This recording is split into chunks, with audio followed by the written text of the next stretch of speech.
کسی زمانے میں ایک دوسرے کے کانٹے نکالے جاتے تھے، اب ایک دوسرے کی راہ میں کانٹے بچھائے جاتے ہیں۔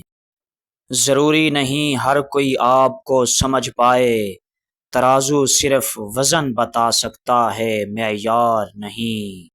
اللہ کی ذات سے جب بھی دعا مانگو تو مقدر مانگو، عقل نہیں، کیونکہ میں نے بہت سے عقل والوں کو مقدر والوں کے در پر دیکھا ہے۔ حساب کتاب صرف رب نے صحیح لگایا، سب کو خالی ہاتھ بھیجا اور خالی ہاتھ بلایا۔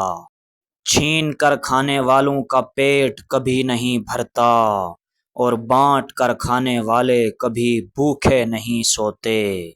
ایسا بیگ مت خریدیں جو 10,000 کا ہو اور اس کے اندر کچھ بھی نہ ہو، بلکہ ایسا بیگ خریدو جو 1,000 کا ہو اور 9,000 روپے اس کے اندر ہوں۔ اپنا گھر اجاڑ کے اگر امیر دکھے تو کیا فائدہ؟ اپنا حق حاصل کرنے کے لیے طاقتور نہیں، غیرت مند ہونا ضروری ہے۔ اس لیے صرف طاقتور نہیں بلکہ اس کے ساتھ غیرت مند بھی بنو، کیونکہ بے غیرت انسان کی کوئی عزت نہیں ہوتی، اگرچہ وہ کتنا ہی مالدار اور پیسے کا مالک کیوں نہ ہو، کتنا ہی بینک بیلنس اور گاڑیوں کا مالک کیوں نہ ہو، چاہے وہ علاقے کا چودھری، سیٹھ، رو راٹھ کیوں نہ ہو۔ اگر اس کے اندر غیرت اور شرم و حیا نہ پایا جائے تو وہ شخص کسی بھی عزت دار، حیا دار اور غیرت مند انسان کے دل میں جگہ نہیں بنا سکتا، کبھی وہ اس کے دل میں بس نہیں سکتا۔ اگر وہ انسان اس کی عزت بھی کرے گا مجبوری کی حالت میں، تو وہ بھی صرف ظاہری افعال سے، اس کے دل میں وہ کبھی بھی اپنا مقام نہیں بنا سکتا۔ اس لیے پیسہ اور طاقت تو آنے جانے والی چیز ہے، تم کبھی بھی اپنی عزت اور غیرت کے ساتھ سودا مت کرو، اس کو کبھی دوسرے کے ہاتھ مت دو، اس کو کسی اور کے ہاتھ کا کھلونا مت بننے دو۔ کسی بھی لچے لفنگے بدماش اور بے غیرت شخص کو اپنی عزت اور اپنی غیرت پہ ہاتھ ڈالنے کی کبھی بھی اجازت مت دو۔ تمہاری بیٹیاں تمہارا فخر، مان اور غرور ہوتی ہیں، کبھی بھی کسی بے غیرت کو، کسی بدماش کو اس اپنے غرور کو توڑنے کی اجازت مت دو۔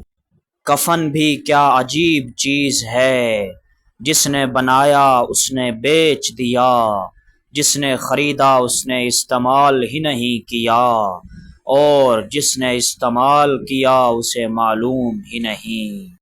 گھڑی کی ٹک ٹک کو کبھی معمولی نہ سمجھو، یہ زندگی کے درخت پر کلہاڑی کے وار ہیں۔ یہ جتنے سیکنڈز، جتنے منٹس اور جتنے آورز، گھنٹے گزر رہے ہیں، یہ تمہاری زندگی کے درخت کو کاٹ رہے ہیں۔ آہستہ آہستہ اس درخت کی ٹہنیاں کٹ رہی ہیں اور کم ہوتی جا رہی ہیں، اور وہ وقت دور نہیں جب اس درخت کی ساری ٹہنیاں کٹ جائیں گی، ختم ہو جائیں گی، سوکھ کر گر جائیں گی، وہ فنا ہو جائیں گی، اور آخر کے اندر صرف اس درخت کا تنا رہ جائے گا، جس کے اندر تھوڑی سی زمین کی نمی کی وجہ سے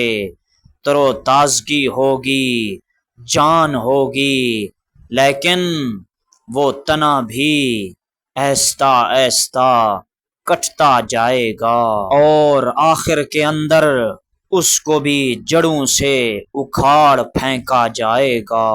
یعنی تمہارے بچپن سے لے کر جوانی تک بہت ساری ٹہنیاں تمہاری زندگی کے درخت کی کٹ جاتی ہیں، پھر جوانی سے بڑھاپے تک ساری کی ساری ٹہنیاں کاٹ دی جاتی ہیں۔ اب بڑھاپے کے اندر وہ صرف تنا رہ جاتا ہے کہ جس میں تھوڑی سی نمی اور جان ہوتی ہے، لیکن یاد رکھنا گھڑی کی ٹک ٹک ابھی بھی جاری ہے، زندگی کا سفر جاری اور ساری ہے۔ ہاں وہ کلہاڑی اب تنے کو کاٹے گی، اور ایک وقت آئے گا جب انسان کی زندگی کا سفر اپنے اختتام کو پہنچے گا اور انسان موت کی لپیٹ میں آ جائے گا۔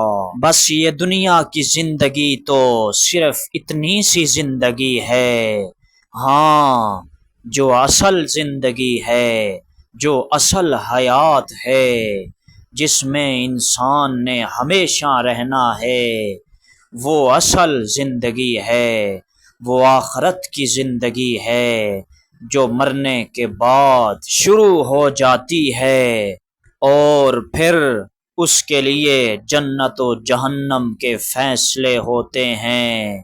یاد رکھنا میرے دوست، اگر اس 2-4 دن کی زندگی میں تو نے اپنے آپ کو سنوار لیا اور آخرت کی ہمیشہ ہمیشہ کی زندگی کے لیے تیار کر لیا، تو پھر اس زندگی میں تمہاری موج ہی موج ہوگی، مزے ہی مزے ہوں گے، کامیابیاں اور کامرانیاں ملیں گی۔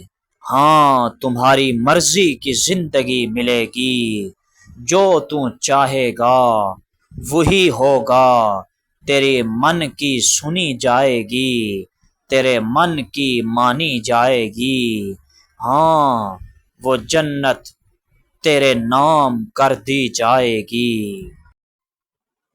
ہم نفرتوں کے اتنے عادی ہو چکے ہیں کہ محبت کرنے والوں کو بھی ہم شک کی نگاہ سے دیکھتے ہیں۔ ظلم و جبر اور تشدد، خوف و دہشت، ہاں عیاشیوں مکاریوں عیاریوں سے، ہاں اس ظلم و ستم سے یہ دنیا یوں لگتا ہے جیسے سکڑ سی گئی ہے، ہاں بکھر سی گئی ہے، یہ دنیا تنگ ہو چکی ہے، اور یوں لگتا ہے جیسے اللہ کی طرف سے اس دنیا میں جہنمیوں کو موج کرانے کا سیزن چل رہا ہے۔ یوں لگتا ہے جیسے جہنم کو وحشت ناک، ہاں غضبناک، المناک، دردناک، خطرناک اور دہشت زدہ بنانے کی اور اس کو دہکانے اور بھڑکانے کی تیاریاں کی جا رہی ہیں۔